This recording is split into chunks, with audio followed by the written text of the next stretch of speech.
Welcome to the On Pace podcast. Today we are talking with James Lambert, or better known by his nickname, Frenchy.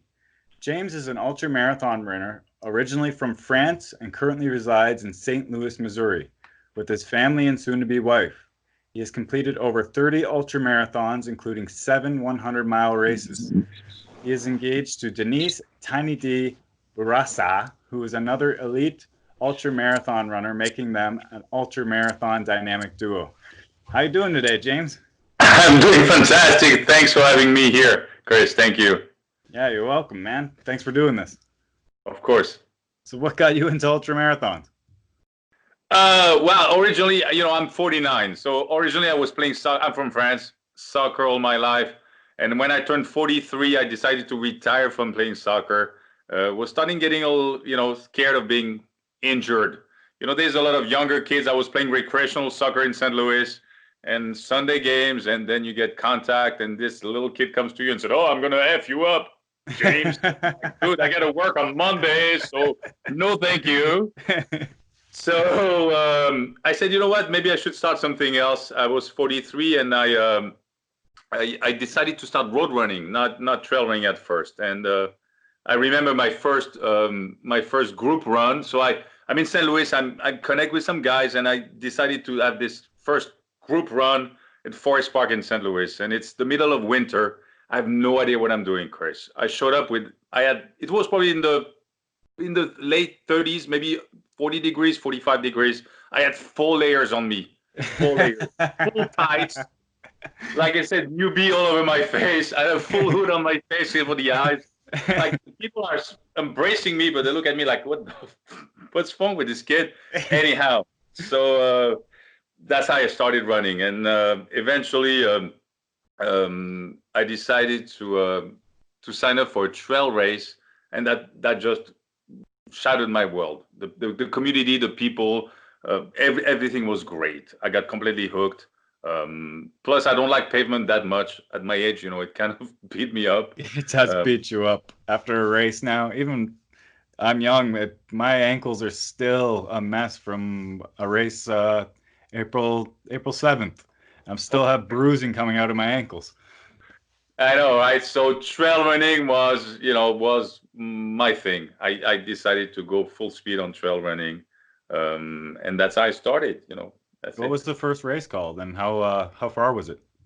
The very first trail race I did was in Chattanooga, Tennessee. The first ultra, actually. I'm not sure about the small trail races, local trail races, but my first 50K was Chattanooga, Tennessee, called Stump Jump in I think it 2013 in the fall. Yes, Stump Jump, fantastic race. To my standard, it felt like the grail of all trail running. 50K. I had no idea I could do it. Plus, but anyway, the race started. I was fine. I just run, and I'm following some runners because I'm afraid to get lost. In the mountain of the Smoky Mountains are gorgeous, but I'm afraid to get lost. And then suddenly the front guy, we have this conga line, and he's like, yellow jackets, and my English was not that good at the time, and I have no idea. I'm looking at people with yellow jackets and say, what are we and they all start to act funny and move around, and I have no idea what was going on. Bottom line is I got stung by 4 or 5 yellow jackets. I learned my lesson. It was like my 7 of the 50K. But anyway, so that was my first 50K. I finished. It was a mind-blowing experience. People were super nice to me, super supportive. I still have friends for that when you start ultra running, you start with a bunch of strangers and you end up with friends for life at the end of That's what I've been noticing because I've talked to a few ultra runners so far. Yeah. It's just the most welcoming, kindest community of people, and you all have like the most interesting but supportive stories of each other. And absolutely, it's not about what you wear, what kind of shoes you wear, what brand you wear. We all there, on the same boat. We're gonna surf it together. We just want to finish, and everybody's going to support it. Everybody else. It's just a phenomenal experience. Yeah. Man. So you've competed in 7 100-mile races. What races were those? Oh, I started I started easy with a flat one. So it's so funny when you try to excuse yourself. Say, my first 100 miler, it was all flat. Uh, Still 100 miles, it's still freaking 100 miles. So it was the Hennepin 100, which was Illinois, Iowa up there, and it was absolutely beautiful and flat. So it made me, it built, when I was done, the day I was done, as soon as I finished the race, I said, that is it. I will never run another 100 miles Yeah. again. And then later Because that week. later that week, I got drunk and I signed up for another one. I'm sure you know the process, the same idea. So I got, it was great, but it was flat. And so I started, maybe I should start to challenge myself on some, a little bumpy. And so it went, it was a progression. After that, I did the Arkansas Traveler. That was, in Arkansas, obviously. And it was it's one of the oldest 100 milers in the country. A little more rocky, 12,000 feet of gains. It was the same thing. Amazing experience, amazing people, blah, blah, blah. And then I met Denise, my fiancée now, and she's a mountain runner. So I had to step up my training, and the hundreds became, from flat to mountainous, and it's been interesting since, Had to chase the woman of your dreams up the mountains. The finish line, honey. Yeah, no. And she's been nice too. She's been very supportive, but she kicks my butt, and it's just fun. It's fun. Yeah. So at what level did you play soccer at? Oh, I started when I was 15. It was, in France you have limited options. Soccer is great. I played all, school, high school, college, and so on and so forth. Yeah, still I was, but at some point when you hit 40, you're not as fast as you want. You have the IQ of the game, but you're not as fast as you want. So you have to be a little bit more physical than, whatever. Anyway.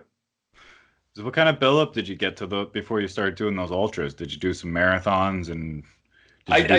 I did that, but I had no structure. So I did a bunch. Yes, I did a few road marathons. Not very successful. I mean, I finished the race, but when you don't have a training plan or any idea of speed workout, hills workout, you just run and you put a lot of garbage miles on your body. That's the word. Denise uses the word garbage miles. Garbage miles. I like that term. That's a perfect term for it. Yeah. So it's not, since I met her, I've been cutting my mileage. I used to try to put those, stupid, 90, 80, 90, 100 mile week. And since I met her, we've been cutting the mileage on a weekly basis and focus more on strength training, core workouts, and workout with purpose. And that's exactly how I train now. Is that right? Yeah. And suddenly you realize, hey, I'm 49 now. I'm stronger and faster than when I was, 39. It's just fascinating. Yeah. I love that term that she came up with, garbage miles, because that's what you get on Strava, you start competing with people and you're putting in garbage miles. Absolutely. And you look at so and so just got my course record. I'm gonna go for it. You get wrapped up in something that it's absolutely, it's not necessary, and you're hurting your body. It's not what anyway. Garbage miles. Get in a certain amount of mileage a week, not too crazy, and then do your framework, do your sprints and your weights, and absolutely, that's what makes you better at racing. Recovery too, recovery, take care of yourself, eat well, sleep well, all that blah blah blah. I still drink some wine. It's just a combination of taking care of yourself. You got to take care of your mind too, right? Yeah, right. So what's your favorite race to date? What stands out to you? Oh, my favorite race. Well, probably the one I just completed like 10 days ago, the one in Croatia. We went to run Croatia. Yeah, I was in Croatia to run that Istria 100, which is part of the Ultra Trail World Tour. And it's a point-to-point in Croatia. It's 100 mile that is just mind-blowing in terms of organization. The scenery, it's 22,000 feet of vert. It has everything you can ask for. It's the people, the volunteers, the course. It's and I ran it 2 years ago. I was fairly new to the sport, and I ran it in some kind of 38 something hours. And 10 days ago, two years, fast forward 2 years later, I run it in 30 hours and change. So I shaved 8 hours on the course that I run. That's a really, really good time. by just, training better, making, the same old thing, what we just discussed. So History 100 is one of my, so far favorite races I've done. Yes. But honestly, if we can just talk about non-races, the most scenic race, the most scenic run I've done with Denise was the rim to rim to rim in the Grand Canyon. So it's just the two of us, and we started from the Bright Angel Trail early morning, ran down, went back to the North Rim, had a glass of water, went back down and ran back to Bright Angel to get a beer at the. We got it right on time before they closed, so we were just perfect. 13 hours of running, for 48 miles, and the Grand Canyon is absolutely the most phenomenal place. Rim to rim to rim, number one. Oh, that sounds beautiful. Yes. It sounds like the perfect day with the perfect end. Just two of us in the seventh wonder of the world. I mean, it was a blessing. Yes. So what stands out to you as your worst race? What was the one that made you never want to go back, but you did, obviously?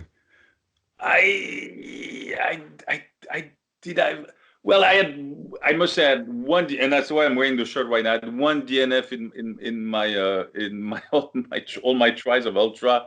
It was Run Rabbit Run in Colorado, and it's a it's pretty famous race. Yes, it's beautiful. Same thing, amazing people. You go up the mountain. The first 4 miles you gain 3,000 feet of gain on. You go on a ski slope. Like what the. I still have 100 miles to go, and I just spent 2 hours doing 3 miles. Anyway, and I tapped out for no other reason than I was tired, which is, yes. No, but it's, Chris, I was not hurt. I was not injured. I was not sick. I was just a pussy. I didn't push through when I should have, it was a great lesson for me. It humbled me. But to that day, I still have this, right there. And I'm like, I'm going to have to go back and just get a closure on this one. It was tough. Well, those races end up being probably the best learning experiences because you learn yourself. And, now if I quit this race, I'm going to be bothered by this every day until. And yes, it haunts you. You have no idea because, like I said, I was not hurt. All I was complaining is, I'm a little tired. That's BS. You don't quit because if the board is not sticking out, just keep pushing forward. Period. Don't stop when you're tired. Stop when you're done. Absolutely. It's when I did Rocky Raccoon, the 100-miler in Rocky Raccoon. In the middle of the night, I was sleepwalking like this, and I'm like, oh my gosh, I'm tired, and I had to sit on a bench. And my friend Jennifer caught up with me. Jennifer at the time was stage 3 cancer, and she was bald. She was still going through chemo, and yet she was running these 100-mile races. And she saw me on the bench, and she said, James, what's going on, Frenchy? I'm like, I'm tired. And she looked at me and said, you know what, James, I'm tired too. And she walked away. She's going through this, and I'm like a little bitchy little thing saying, that hit me to the core, Chris. I stood up. I'm like, let's go. Let's finish that thing. I have no reason to complain. Yes. Anyway. And the fact that you could get up and start going means that you weren't as tired as you thought you were. Precisely. It's the mind game, and I'm sure you know about it. It's just this, tricking the mind and anyway. I don't know. I'm sure, as you know, every race there's probably about 50 times that you quit. About 50 times, and then you just keep going, and you're just one mind talking to the other. No, we're not quit today. Come on, man, come on. I don't want to do this anymore. We're still going. I'm sorry. The inner battle is absolutely, and it's hard when you train, in New York City right now, run to replicate that kind of breakdown in the mind breakdown. You're gonna run 6-10 miles here, and it's hard to replicate that kind of stuff because when it hits you, you're like, oh my gosh, I'm done. Anyway, what would you consider giving as advice to try and replicate something like that? For me, it's like doing cold baths and forcing myself to stay in a little extra longer, or saunas, and just that one more minute mentality. Just try to keep that mind fighting against you. Do you do anything like that? I do weird stuff too. I would set up my alarm clock, random time in the middle of the night. It rings and I'm getting dressed in the heartbeat and try to run, for like 45 minutes around the block and come back to bed and, just just try to get. And then you look like a weirdo. But I think it's whatever works for you. Once you experience this kind of breaking point, or can I push that door? I think it's very personal. And it's like you said, it's hard to cold bath. I've never tried. I should maybe. Wow. Yes. Anyway, I think anybody listening to this podcast that isn't a runner is definitely going to be thinking, "What the hell is wrong with these guys?" What are they doing? Setting my alarm clock for 1:59 in the morning. Time to go run around the block a little bit. Honey, I'll be right back, honey. Yeah, what's your name? No, I'm just gonna run around the block. So what's the race that you want to do in the future that's like a dream race? Well, I just hit the jackpot because I'm gonna be in. My dream race was UTMB. Okay. And 2020 officially, I will, because I got rejected back-to-back years. The past 2 years, I get an automatic entry in 2020, which is already like the grail of ultra running for me. I'm stubborn and I still want to try to qualify for Boston on the road marathon. I'm going to be 50. It's never too late. So I have a race in 5 weeks, 6 weeks, when I'm going to try to do a road marathon in Denver. Yeah, I'm trying to qualify for Boston this year. Yeah, it's actually my first year competing. So what's your time? I mean, if I may ask, what do you have to eat? I just ran a half in 1:58. Yeah, and I'm trying to get that. Well, with the way my training goes, I improved my half marathon in 3 months by 10 minutes, so that was pretty good. Wow, that's fantastic. Oh my God, 3 months. Yeah, 3-4 months, January to April. I guess that's. Yeah, that's 3 months. Wow. That's impressive. That's really impressive. I do a lot of sprints and a lot of powerlifting, and that's the stuff that makes you faster. I agree with you. Strength training is, I used to overlook that strength, and Denise put me on that diet of go to the gym and do some lifting and take care of your upper body and core and stuff. I'm like, why? It's not just about the leg, but yeah. Each time you push off, the harder you can push off, the farther you're going to go. Absolutely. Yeah, that's physics, and but no, it's important. And so I have this. I'm in the lottery of Western States and Hard Rock as well, which those two are the same thing. I would love to run Western State, and Hard Rock has been, I'm trying for the past couple of years. Not very good with lotteries, but I'm patient, and hopefully it will happen. What else? I think at the end of June I'm going to try to do this a race, an 100-miler in Oregon called Old Cascadia. That looks absolutely super scenic, and same thing. I'm drawn to this kind of those races that take the mind out of the, you just look around and it's like you're in a fairy tale. So how does running fit into your day-to-day life with your job, and what do you do for work, and how do you fit in all your training? Yeah, that's interesting, and I'm sure we all have the same kind of challenges on our daily basis. I have a job in New York City. And I start my job when I'm in New York every other week. So it's 6 a.m. at my warehouse. I work for a fresh seafood company. I'm the vice president of a wholesale seafood company. So we supply all the restaurants and hotels in New York with fresh fish. So my job is basically to drink and eat with a bunch of famous chefs in New York City, which is kind of a cool job. But the training in there, it's either I run before work, I run to work, at 4:30 in the morning, I'm going to go to work. It's a 6.5 mile to my warehouse. Like I did tonight, I ran back from my warehouse back to my apartment in New York. You try to squeeze. If I have to do some stairs or some workouts like hills, I would go to a subway station that I know in called Roosevelt Island that has like 150, steps. So you can just go up and down the subway station. Even though people look at you like, what's this? Hey, dude, you're just up, down. Yeah, no, I know. I'm going to do that for 45 minutes up and down. You have to be creative to make it work. It seems like the training careers of most ultra marathoners. Just very, whatever you could put together in the time you got. I mean, I think we all have challenges. So when I'm in St. Louis every other week, so I work out of the house I have a little bit more flexibility to do what I want.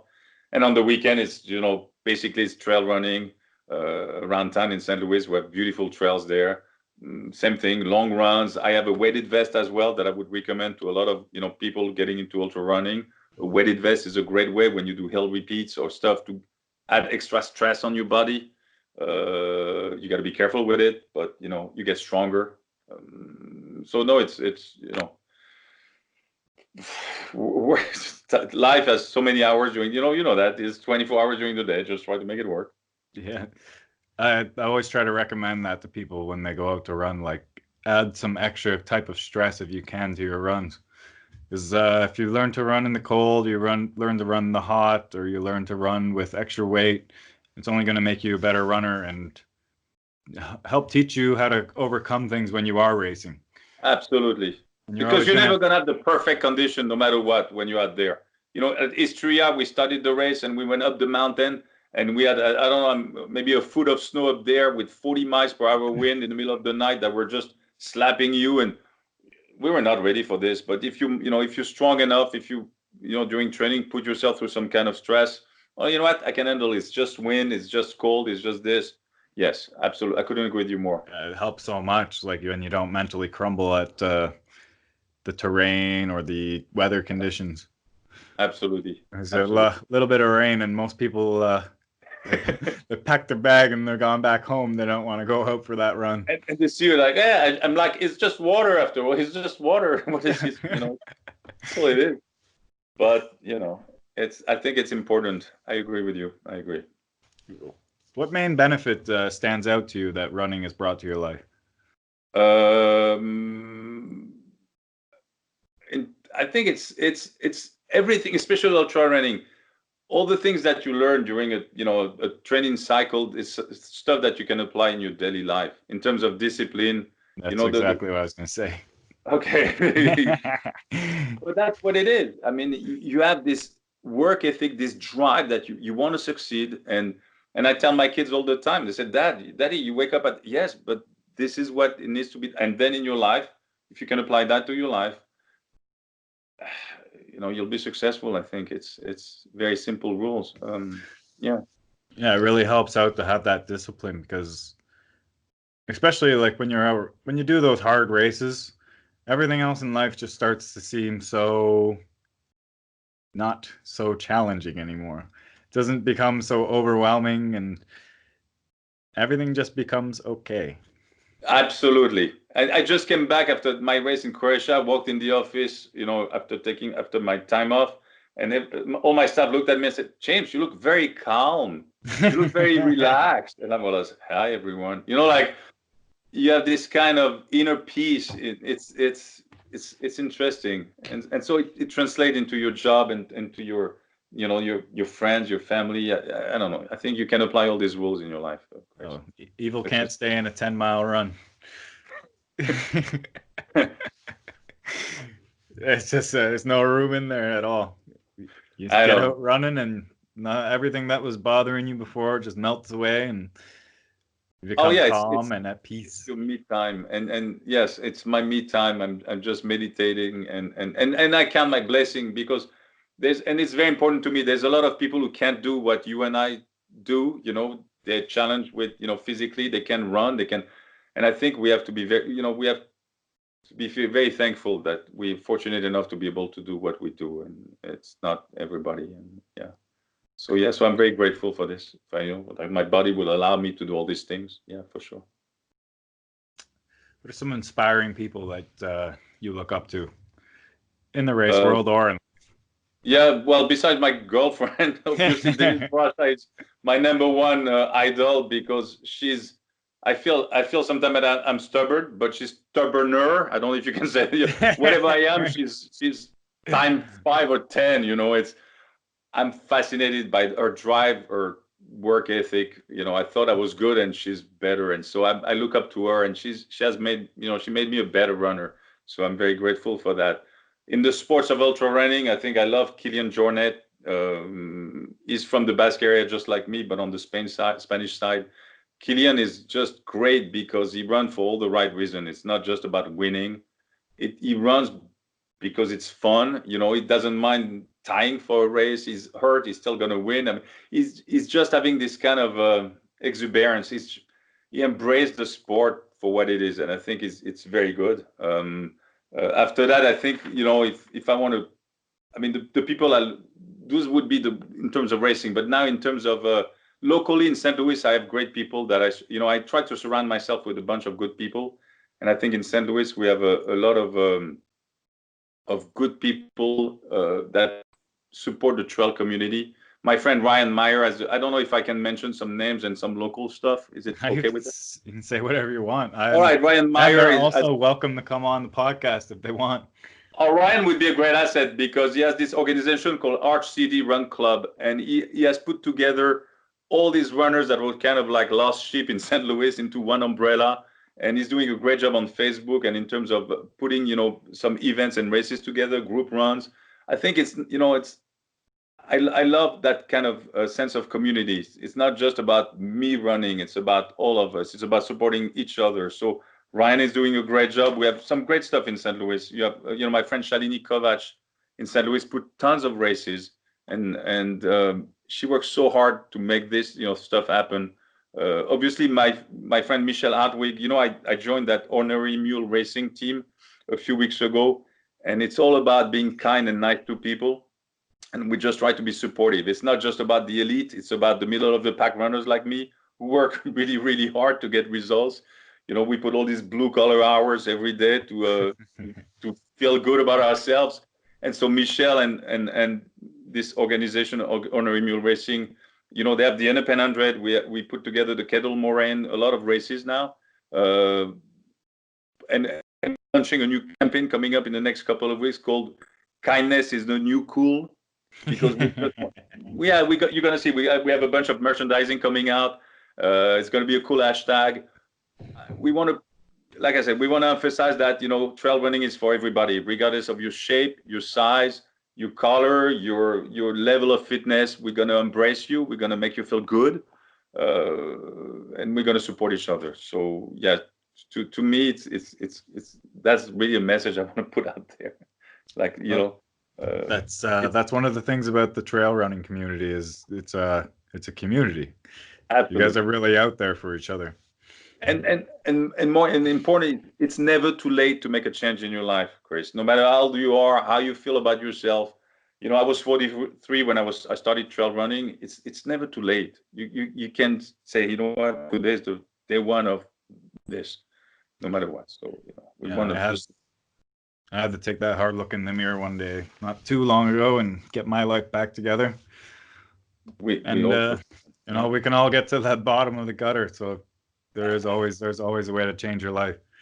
Yeah, but you look at you. You just shaved. You said you shaved 10 minutes already on the half marathon in 3 months. It can be done. It's never too late. Everybody can do it. It's just, you know, put your heart, surround yourself with the right people. You know, you'll get results.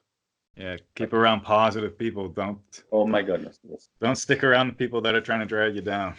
Absolutely. And there's a lot of downers around you. Why are you doing this, James? What's wrong with you? How your knees are? Are your knees feeling okay? Yeah, my knees are.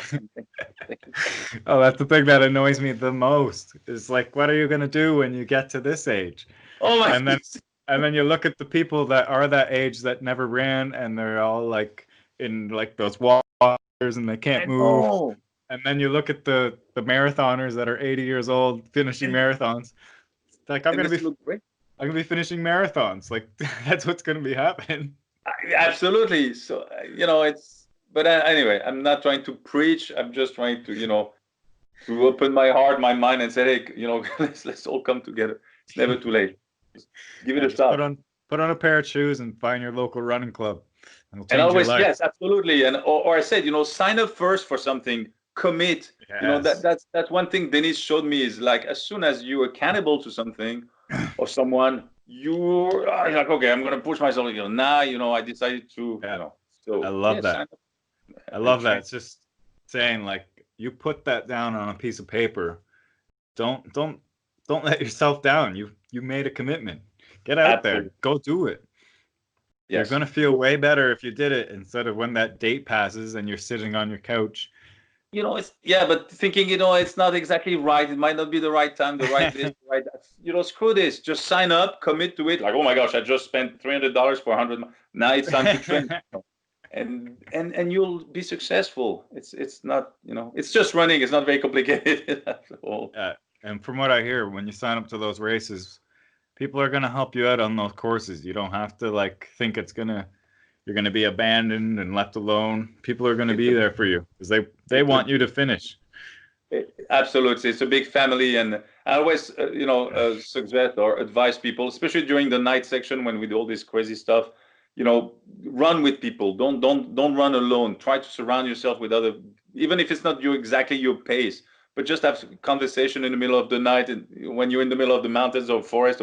It's surreal. And at the same time, it's fantastic. I don't know. I can't explain those feelings. It's just go experience it by yourself. Just run ultras. Yeah, go out there and do it yourself so you can know what he's talking about.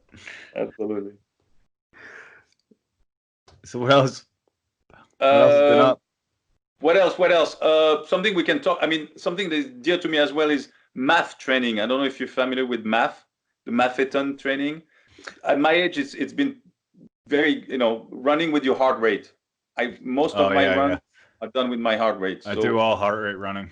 That's how I do my training. Is my long runs are just 135 to 140, and just that's wonderful. That. Wow. And then my sprints are get my pulse above, hopefully 200. Yeah, but that's a sprint. But that's exactly, yes. Okay, so I got into this early on. I had some guidance and some friends who got me into this math training, and I've been very successful in terms of recovery. If you math enough, 5 days a week or 4 or 5 days, I run at same thing, 130 to 135 or whatever it is. It's it's better for your body. I think it's better for your recovery, and yes. Yeah, just focus. Anybody listening that's not really sure what we're talking about, you're keeping your heart rate at a certain percentile of your max. So you aren't stressing your body too much, but you're still growing in endurance. You can focus on your running technique, make sure that you're getting in smaller strides and you're working on your cadence.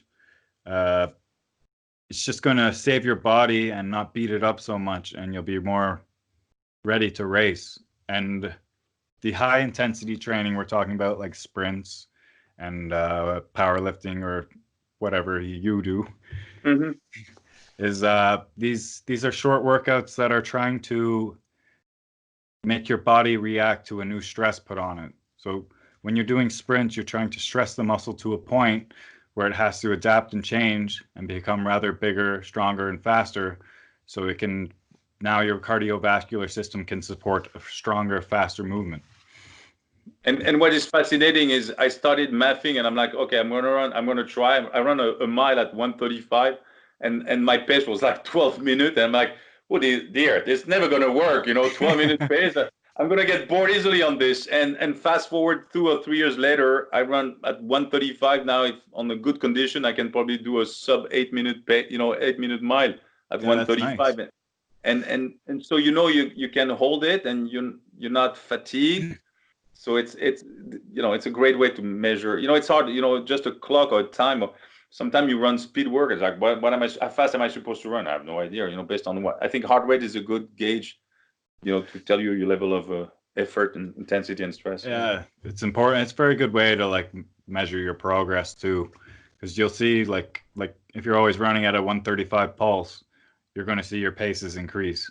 Absolutely, without fatigue, without without getting tired, which is fascinating. Yeah. Another thing I'd like to, if I can just plug my people who support me, my sponsors, if you don't mind. Of course, I was going to ask you to do that anyways. Oh, okay. No, because I know Denise has a Bodo, my girlfriend has a Bodo sponsors. So I'm already grateful to be able to type on a little bit of this, but I have my own too, which is, thank you people for believing in me. And then, number one, I love Run Gum. I don't know if you're familiar with Run Gum, but those caffeine gum, it's a great company. Nick Simmons out of Oregon, former track and field champion. Run gum are great. They give you it goes straight to your bloodstreams. You know, some gel. Sometimes you take a goo and you're like, oh, I'm choking on Oh it, yeah. and it takes forever to a piece of gum like this would give you a cup of caffeine or 2 cups, depending on the intensity. I discovered that sleepwalking through the night in doing the San Diego 100 mile, and a guy passed me and said, "Hey, you look like you could use a run gum." And I'm like, "Oh, it's never gonna work." I put it in my mouth and I'm like, "Woohoo!" And I start, like that. I'm not making this up. I passed the poor guy who gave me the run gum, and I'm like, "Sorry, dude, I'm just feeling great right now." But it's run gum is a great secret weapon, I would say, if I may say. Another thing that I use is called, it's a German company, but now you can find it anywhere in the States. It's called Pure Active. It's a lube. It's an anti-chafing stuff. I mean, chafing in our business is kind of, Yeah. you know, It's part of the game, isn't it? yes. I'm a little hairy at some areas, and yes, so I need to take care of myself. And Pure Active has been really good to me. There's a lot of different product out there, and squirrel nut butter is also a great one. But Pure has been good to me, supportive, very supportive. And another one would be Ultraspire. I don't know if you're familiar with Ultraspire. They do a bunch of hydration vests and waist belt with lights as well. And Ultraspire is just same thing. Great tools. I have my the right gears when I tackle all these 100 milers. I feel safe. And all these companies are in my corners. Obviously, Honorary Mule Racing sending me all these great shirts and t-shirts and outfit and buffs and hats. And so no, I'm very fortunate that even with my middle of the pack level of running, I can inspire some companies to to send me some stuff. And I do my best on social media to say thank you every time. Yeah. That's good, man. Yeah. How about a little message to people that think that they're a little too old to get into ultra running? Well, I started at 43. All I can say is yes, I understand it can be, and even me to this day, it's super intimidating. Chris, you show up at the whatever the speed, the pre-race talk from the race director at 100 miler. You look around and you have all these guys that look like super fit, super like skinny, perfect. Like you're like, dude, I don't belong here. What am I doing? Look at me. I have short legs. I'm kind of both this and this. And you feel super intimidating. And it takes forever to get this feeling of like, I don't belong. But yet, you know what? You do belong. It doesn't matter. You're there. You did the work to get there. Nobody cares how you look. I think it's just, it's getting through these mental blocks that we have. And if to me, like I said, every time I tackle a race, I did Grindstone 100 miler last year, and it was a hard rock qualifier. So the people who are there really are guys that can just hammer those hills. And I'm like, oh my gosh, it's intimidating. At first, nobody, you're like, oh my gosh, let me go back to my pickup car, my pickup truck or whatever, and just drive away. I think you belong. If you do the work, no matter what, you'll be fine. You'll be successful. You don't compare yourself to other runners. You have your game plan. You have your, like, okay, I'm going to take care of myself from aid station 1 to aid station 2. When aid station 2, I'm going to do this. Just worry about yourself. Get in the flow. Just go out there. I think 40 or 50, 40 is the new 30. When you look at, I did Black Canyon 100K a couple of months ago in Arizona, where I proposed to Denise, by the way, at the finish line. Whoa, yes, I had the whole thing with the ring pop. It was like and she was not at the finish line. That was actually, it didn't turn out very well at first. Anyway, if you look at the age group, 40 to 49 on male was the biggest age group that we had at Black Canyon by far. So I think for ultra running, 40 is not, or 49 or 50 is absolutely not a deal breaker. I think our minds are, we're more stubborn than the 20-year-old kid, I think, to push. A little bit of a life, what's the word am I looking for? Yeah, no, but life experience gets you through that, eh? Yeah. When, I think we takes longer for us to tap out. I think we know how to go through pain, a little bit more, because it's ultra running is pain management at some point. Is whoever can push under the most pain. Well, I'm not the fastest, but I'm going to go through, and you might DNF because you can't put up with this and this and this. So yes, I don't think it's never too late. Don't be intimidated. Just worry about yourself. That's it. Don't compare. Nice, man. That's good. Nice little message. I think I'll end it on that note. Okay, great. Thank you, Sweet. Chris. That's all your sponsors? You got them all What's out? that? You got Yep. all your sponsors out? I got Let people know where they can follow you on social media. Oh, okay, absolutely. Well, it's easy. On Instagram, it's Frenchy Run. One word, Frenchy Run, RUN.